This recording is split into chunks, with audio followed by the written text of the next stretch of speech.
Sabe por que eu sei que eu vou chegar onde eu quero chegar? Porque eu trabalho duro todos os dias. Eu durmo pensando em como fazer isso acontecer. Eu acordo pensando em como fazer isso dar certo. E só Deus pode me fazer parar. Mas eu acho que Ele não vai me fazer parar, não. Porque Ele sabe do meu coração.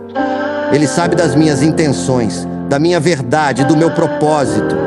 E quando a gente coloca o coração no que faz, não tem erro. O céu é o limite. E quer saber de uma coisa? Eu já sou um vencedor. Porque eu já tive